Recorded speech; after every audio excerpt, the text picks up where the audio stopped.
The character Father Zosima in Fyodor Dostoevsky's masterpiece, The Brothers Karamazov, which was published in 1880, says, "Love God's creation, love it as a whole, and every grain of sand in it.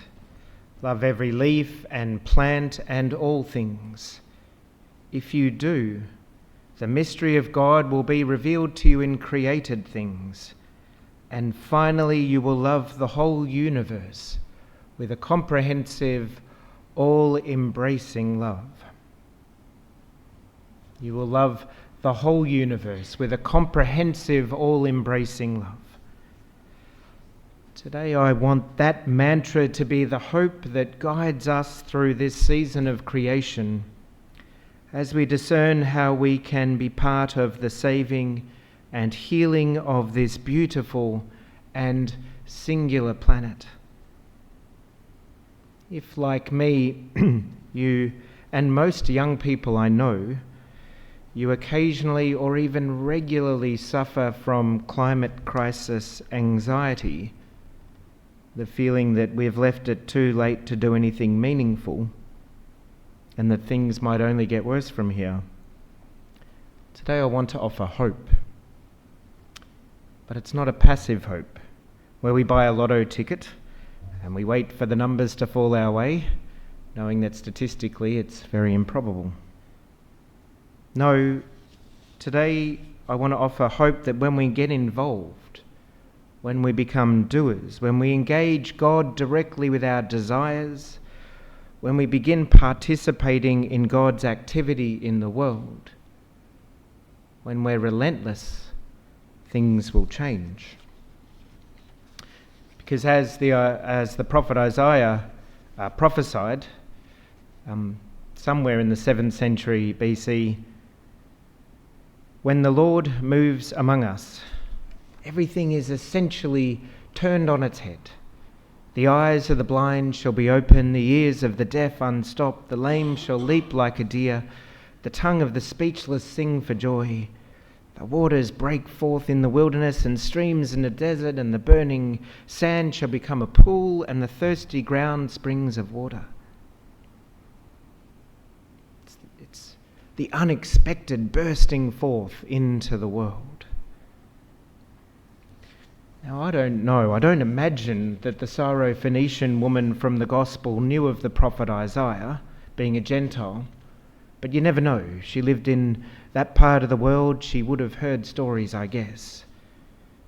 And we don't know why she knew of Jesus, this Jewish rabbi moving through Gentile territory, and sometimes that territory in Tyre and Sidon was hostile to Jews. It had been for generations. Perhaps his reputation preceded him. Perhaps she'd heard he'd fed thousands with a few loaves and fish.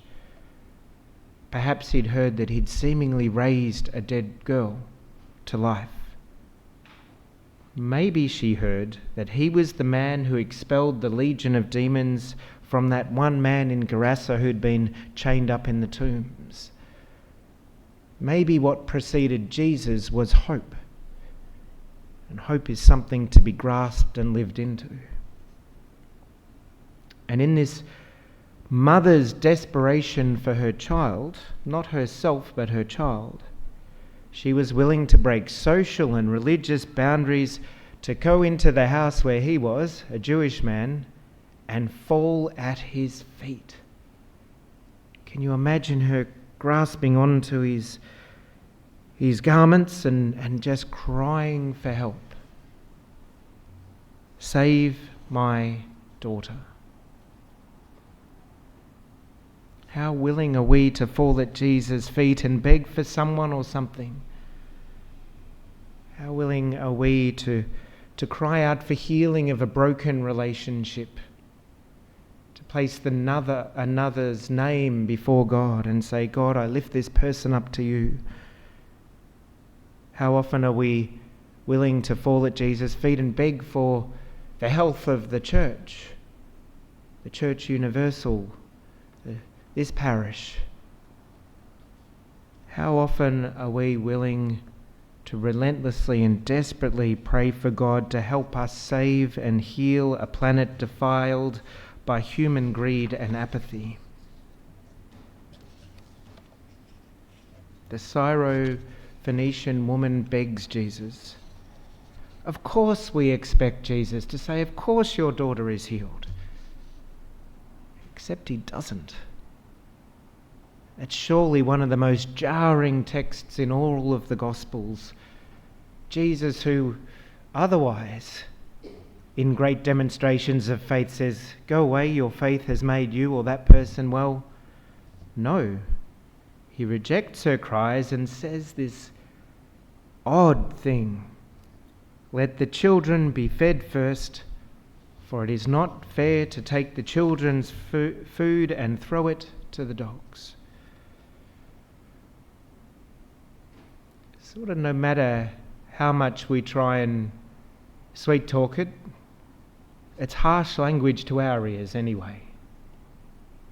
Using a graphic metaphor to say that his ministry is to the Jewish people first and then later Gentiles.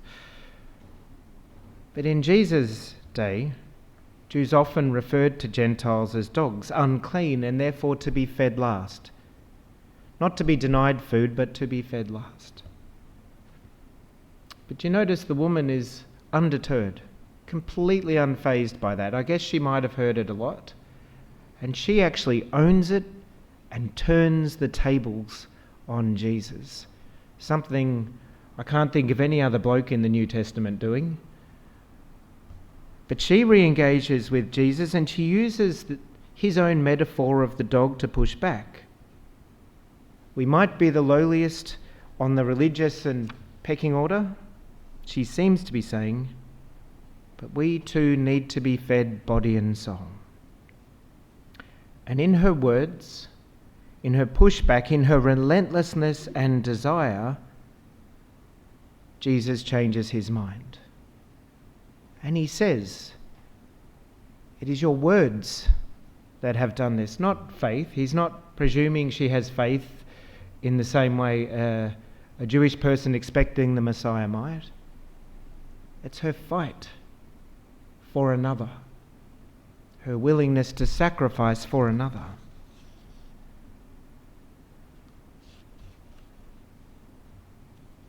I'm not sure we can adequately tackle the climate crisis if we're not willing to be relentless and fight like the Syro-Phoenician woman and keep asking God to strengthen us for the work we need to do. To keep asking God to turn hearts and minds for the good of creation. We need an all-embracing love of creation that Father Zosima says, like the woman has for her daughter.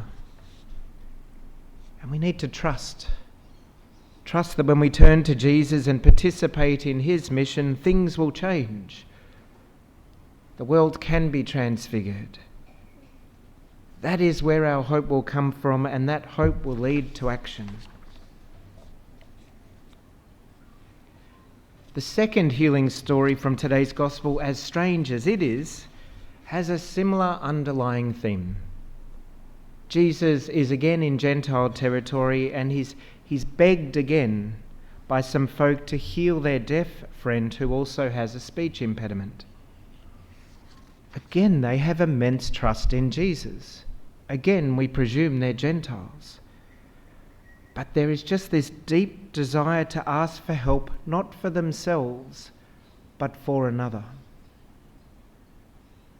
Someone on the margins of society who Jesus will welcome in and make whole. And they have, it seems, a relentlessness to bring Jesus into their situation.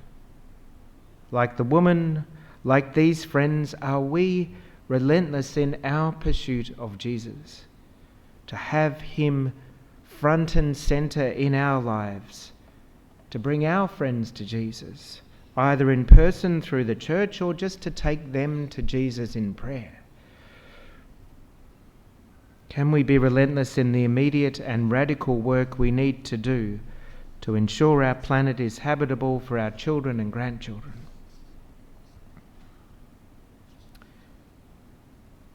when Jesus heals the deaf man and he does this strange thing, I don't know if you picked up on it, he gets spittle and he puts his fingers in the man's ear and touches his tongue. It feels all like he's doing strange magic. That's what it would have looked like to the locals, because that's what local healers probably would have done in his time. Think shaman, not quite witch doctor, but that sort of thing. And so Jesus is doing something physically that they can see and go, oh, okay, he's healing that man. Jesus is meeting them where they are at, engaging with them in a way they would understand.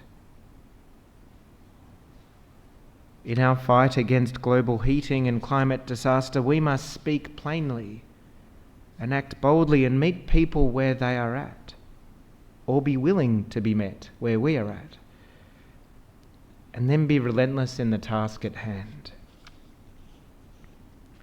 And I can't help but think, having been advocating in the church in this space for 5 years, that in the very first instance we need to get ourselves right with Jesus.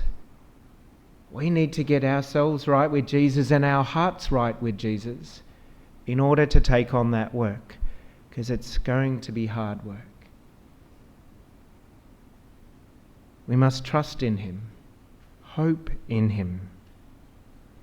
And if we engage with Jesus long enough, maybe we'll be cleansed of whatever possesses us, whether it's our corporate addiction to fossil fuels and endless economic growth, or the things that bind us inside that only we and God know about. Maybe our eyes will be opened, our ears unstopped, and we will see and hear the truth of the kingdom.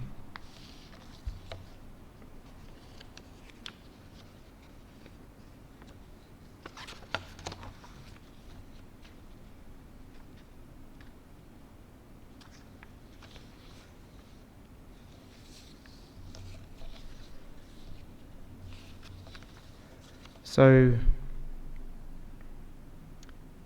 as we enter into more deeply the season of creation, as we open our hearts to God,